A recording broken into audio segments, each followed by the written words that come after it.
Our next talk is Multi-Agent Online Planning with Nested Beliefs and Dialogues, and the speaker is Filippos Kominis. So, good afternoon. This is work done under the supervision of Hector Geffner, and as the title says, the idea is that we will present a formulation that will allow us to deal with multi-agent planning with nested beliefs in an online setting, and to show how from these plans we can move to dialogues.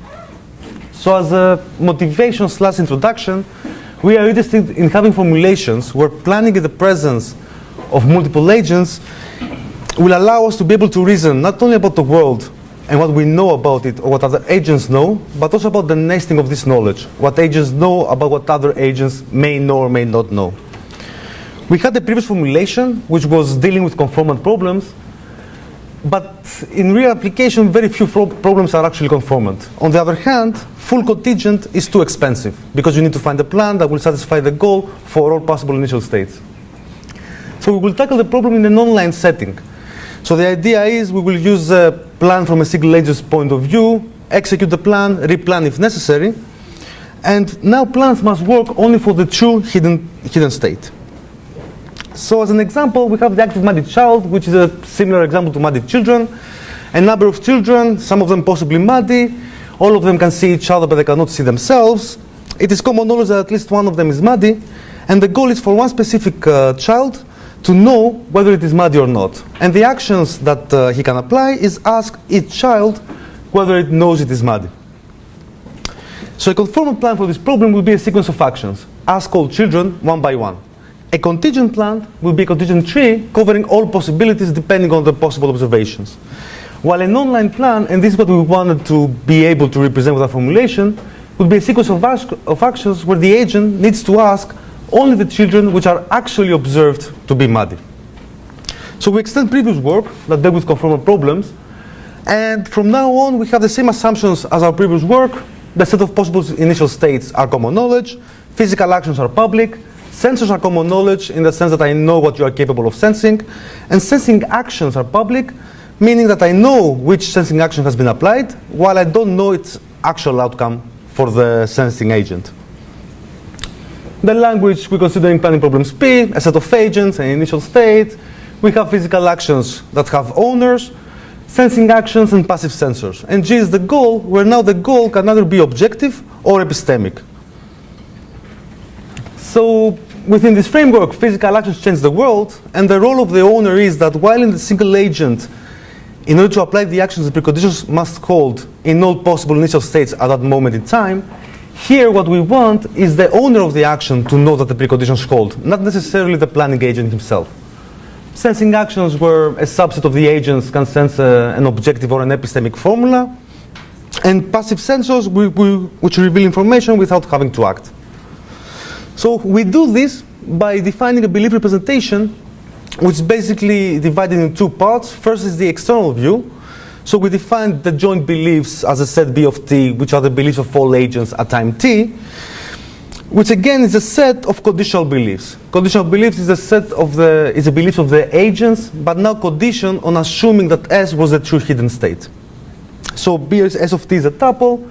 Epsilon is a state of the actual truth valuation of the state of the world at that moment in time. And the sets R for each agent I contains a set of all possible initial states that I cannot distinguish from S.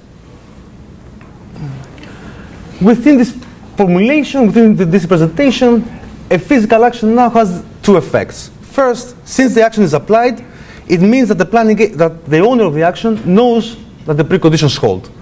So he knows that the preconditions hold in state S prime given this representation B of T. And all the other agents will discard all other states in which this does not hold. At the same time, it changes the truth valuation of the states based on a state transition function. Sensing actions do not change the world, they change only the beliefs. And the idea is that if an agent cannot distinguish between a state S and a state S prime at time T plus 1, it means that he could not distinguish the two states at time T, and at the same time, the two states agree on the truth valuation of what he has sensed. So from these definitions, we need to have a way to be able to evaluate epistemic and objective arbitrary formulas within a state given a belief representation. And this is achieved by using the idea of Creeper structures from epistemic logic. So our joint belief BT defines a Creeper structure, where a Creeper structure can be seen as a graph, where every node is a possible world. If there exists an edge between, every edge between two nodes is tagged by an agent's name. If there exists such an edge, it means that the agent cannot distinguish between the two states. And the mapping from goals to truth valuations. So this definition is straightforward. The goals for us are the set of possible initial states. There exists an edge between two states if S prime goes in the set Ri for S, and the truth valuations remain the same. Now, given the Creeper structure, we are able to evaluate arbitrary formulas. So, for example, in the third bullet, we can say that now that an agent I knows phi given in a world W given a Creeper structure K, if phi is true in all the worlds W prime, from which I cannot distinguish from W. And we say that phi is true in the state S in our joint belief, if phi is true in the same state in the corresponding Creeper structure. So this was the first part of the representation. In the online planning, we need to be able to say what we mean by something is true. So we say formula is true if the formula is true in the hidden true state. But the agents do not have access to this hidden true state. What they do have is a set of possible states, Si of t, where the intuition behind it is every agent, while executing the plans, observes, gets information, and he considers a specific set of states as the actual possible states. So what we're saying is that an agent I knows phi in the hidden true state given the Creeper structure K, if and only if for phi is true in all the states S that he considers possible at that moment in time. And the intuition is that all the states in Si are consistent with his observations. And the observations, the source of the observations, is the hidden true state. So the hidden true state is part of Si. If phi is true in all the states, agent I knows phi, so he must know phi in the hidden true state. So given the representation, we define an algorithm for online planning. So we have as input the problem, we choose an initial planning agent I, and then what we do is we generate a classical planning problem given the original problem and the joint belief. We compute a classical plan on this problem, we normalize P by removing auxiliary actions, and then we execute P, and while executing we update the joint belief and the individual beliefs, the sets S of phi for every agent. Which will lead us in two things. Either the goal will be satisfied, actually either will the planning agent know that the goal is satisfied, or some inconsistency was detected, which means that we need to replan, so we choose a new planning agent set by a protocol. So within this algorithm there are three things: the translation, what do we mean by normalize, and what do we mean by protocol. So this is the first part of the translation, to which I'm not going to get. If you're interested in the details, either to the paper or the previous paper we have in 2015, I will focus only on the last bullet in the auxiliary action assume S. So we're planning from the point of view of one specific agent. So we have this set of states that this agent considers possible. What we do in the compilation is we enforce the planner to apply the first action and assume one of these states as if it was a hidden true state. So then the plan we will get is a plan conditioned on the assumption that S was the correct choice. And it plays a part on the action choice. This is the second part of the translation, where if you set the physical actions, for example, we say that the owner of the action needs to know that the preconditions. So now the compilation, the owner of the action needs to know the preconditions. This needs to be true, which means that it needs to be true in the state that the planner assumed as a true state as the first action. So we have the translation. We can show that it is sound. If P is a plan for the compilation, it will be a plan. The normalized plan will be a plan that leads to the goal, to the original problem. It's complete, and we can guarantee that the goal will be achieved after a number of calls bounded by depending on the number of initial states and the number of agents. So we have the translation, we have what we mean by normalizing, by removing these auxiliary actions like they assume. So we have four protocols. The fixed agent is we solve the problem by having only one agent being the planning agent for all the executions. The last agent is that when a sensing action fails, then we allow the agent who gives us this information to take control and be the new planning agent. The volunteering, the idea of the volunteering is if I ask an agent to tell me something and his answer was not what I predicted, then I allow him to give me, for him to choose the most informative action he can communicate to me from his point of view. And the volunteering mutex is that when I ask an agent if he knows, for example, phi, and the reply is negative, and phi is a mutex with some formula phi prime, then and he knows phi prime, then the agent should volunteer that information as the most helpful. So, how do we go from plans to dialogues? If I'm the planning agent, and in the plan I'm executing, there's a physical action where I'm the owner, then I'm just acting. I'm just applying the action. If the physical action belongs to another agent, then we call this requesting in the sense that I don't know as a planning agent whether the action will succeed or not. Maybe he doesn't know the preconditions hold. When I have a sensing action where I am providing information, this is like volunteering information which shows that it's important for the next part of the plan. And the last thing is that when I apply a sensing action where I'm asking information from another agent, we call this asking. The idea is that in the single agent we assume a sensor that has access to the world, while here you cannot actually sense an epistemic state. You cannot actually have a sensor for saying whether he knows phi or not, if not by asking him and expecting a truthful answer. So if we go back to the active muddy child, assume that we have 5 agents, assume the hidden true state is only agent C and E are muddy, A is the planning agent, and the goal is for A to know whether he's muddy or not. Initially, after the passive sensors have been applied, this agent has uncertainty only over 2 states, whether he's muddy or not muddy. So a possible plan, actually that plan, is this communication. He asks C whether C knows that he's muddy. He will get a reply no. He will ask E. He will get a reply yes. He will achieve the goal. The nice thing here is the first action. So the planning agent knows that C is muddy. He can sense that. Agent C can know that he is muddy only if everybody else is not muddy. So agent A knows that this is not possible. Since the sensors are common knowledge, he can derive that C cannot know that he's muddy because he sees E also to be muddy. So the first action actually provides no information whatsoever to the planning agent, whose also goal we're interested in. Nevertheless, he can derive that even though this action doesn't provide information to him, he actually provides information to agent E.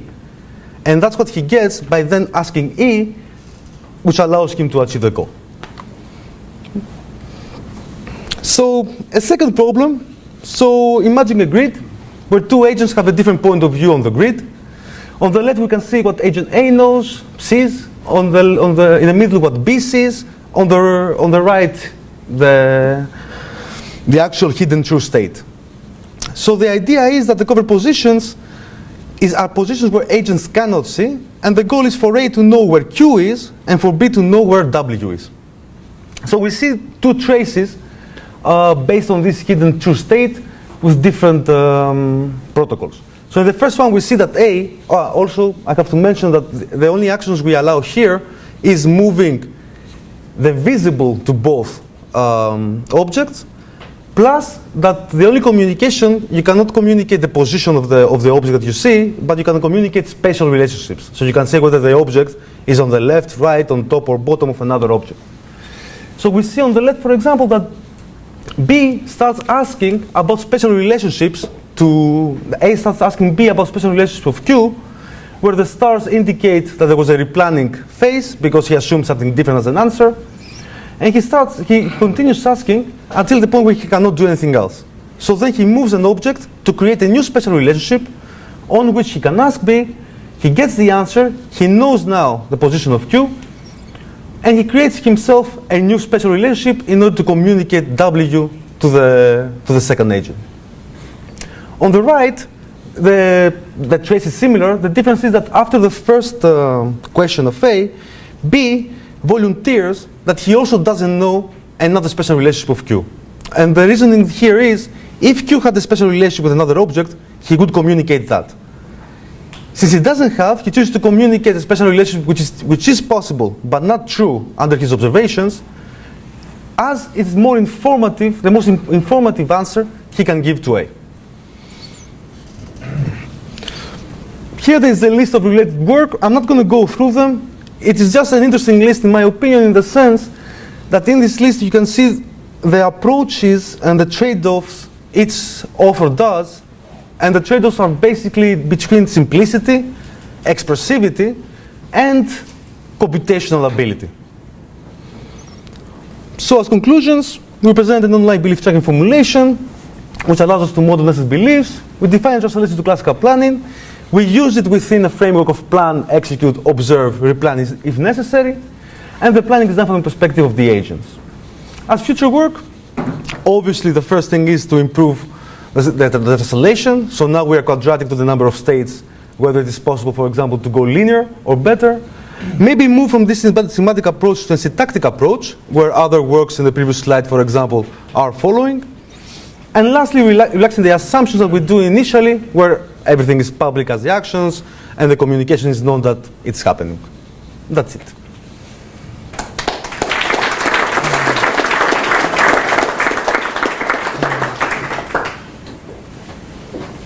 Question. So, really nice work, by the way. But Thank you. So you're assuming kind of the agents are cooperative and following Yes. the protocol, right? Yes. What if they're, selfish? Is there some sort of equilibrium you can think they can kind of? The problem with selfish is that, so for example, how do you treat the goal? Then they cannot have a common goal, right? So then you cannot talk about, I think that it will be necessary to incorporate beliefs.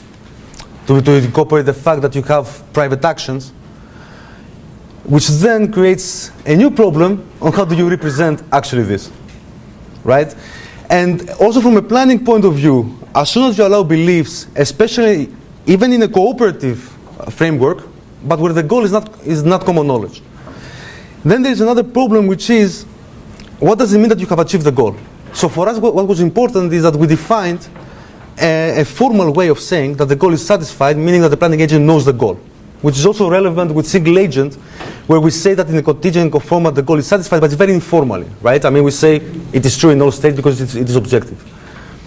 As soon as you incorporate beliefs, then this will change to the planning agent believes that the goal is satisfied, but he cannot guarantee that, right? So in a planning framework, I don't know how useful it will be a formulation where you cannot actually guarantee that your plan has achieved the goal. So it creates a lot of these small details that you need to cover, maybe incorporate knowledge and belief, and when it is knowledge, when it is belief, and then update these things. So I'm not sure whether there is some kind of equilibrium in an adversarial. You can even look at a setting which is the same. They have a common goal, which they get some reward for, but there's a cost for them, applying action, applying observations. So maybe they don't want to participate. Something like that. Yes, true. So a very important thing in the paper is we don't claim, for example, scalability. We claim functionality, and the idea is exactly what you said. And that's why I have this slide, where every paper you take from this work or our work, you will see that the difference is the functionality. Is what you're saying. What can I model? What kind of problems can I solve? So it depends on how you approach it. So I have a technical question. If I understand correctly, an agent basically assumes what is out of its possible state. Assume what is the state and plans based on the state. Yes. And also applies the actions as if this is the state. Yes. But like in work in my own work in SDR, where this is using contingent planning, where you assume a certain state, but you assume it only for the observation. It's the same thing here. But you say that it assumes the precondition hold in the state assumed, but maybe it's wrong. But the idea here is that some actions have been applied, right? Yes. So I know that for example, another agent has sensed the value of P. Okay. Right? So then I'm saying that, okay, if that state was true, what he has actually sent is P, even though I don't know it. Yes. Okay, and this is how I keep track of the execution. So the state still works as the source of the observations. The difference is that what I'm projecting is that if I assume that if I definitely know that you assumed P, what my assumption is what you know. If you know P or if you know not P, right? And where do I get this assumption? The source of this assumption is the assumed state. So in a way, it's exactly the same. The difference is that here, for example, in other works as well, you can only assume, for example, the truth value of a specific thing you're observing, right? So we cannot do this. We cannot do this here because then we cannot be consistent with the knowledge and the objective literals. But it's almost exactly the same. Okay. Any more questions? Okay. Thank you very much. Thank you.